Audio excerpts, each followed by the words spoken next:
President Biden says he will not run for re-election after facing questions over his age and his ability. With just about 3 months or so to go to Election Day, it is a dramatic development in the course of the race. Fox's Rebecca Castor breaks down how we got here and what comes next.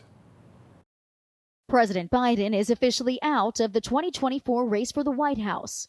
It follows weeks of growing pressure from Democrats after his shaky debate performance highlighted concerns over his age and mental fitness. The president shared the news on X, saying in part, "It has been the greatest honor of my life to serve as your president. And while it has been my intent to seek re-election, I believe it is in the best interest of my party and the country for me to stand down and focus solely on fulfilling my duties as president for the remainder of my term."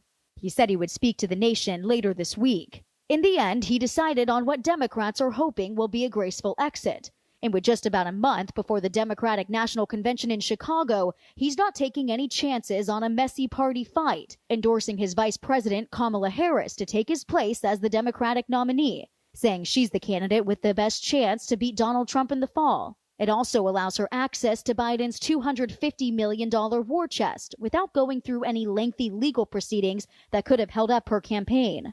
Democrat leaders could move as early as next week to officially make Harris the nominee through a virtual roll call before their convention, though it's not clear if there are other contenders who might object. Biden is the first incumbent president in more than 50 years not to run for re-election, bringing an end to a half-century of public service and opening the door to a new generation of leadership.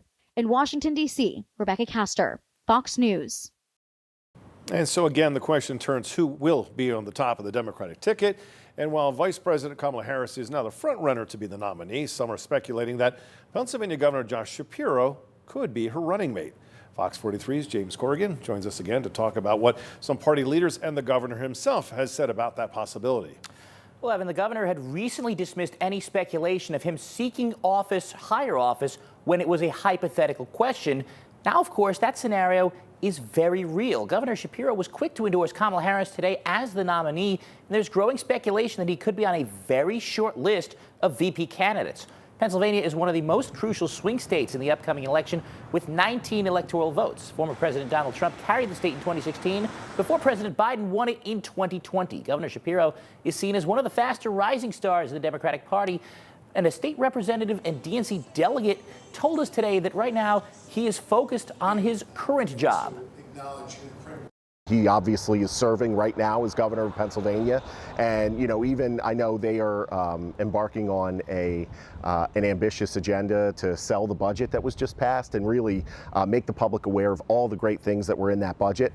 And so I think if you would ask him, he already has a position, he has a job. And Shapiro has an endorsement already from Philadelphia Democratic Chair Bob Brady, who said, quote, "Our Governor Josh Shapiro would be an excellent choice. His addition to the Democratic ticket would significantly boost our chances in Pennsylvania and in communities like ours across the country." Now, when we saw the governor at a Special Olympics event at the governor's residency last week, he was asked about the possibility of joining the ticket if President Biden dropped out, a prospect which he downplayed at the time.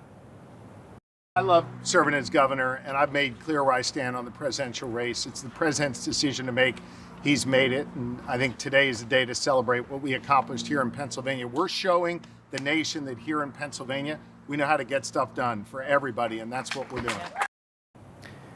Well, since then, the president has obviously made a very different decision. Now, for historical purposes, the last VP nominee and the only vice president ever from Pennsylvania was, who could forget, George Dallas, who served under James Polk after the 1844 election. That was 180 years ago. And now that this presidential race has done a complete 180, some say Governor Shapiro could be in position to join the ticket. And we'll know that soon enough, Evan. We will indeed. James Corrigan, thank you so much.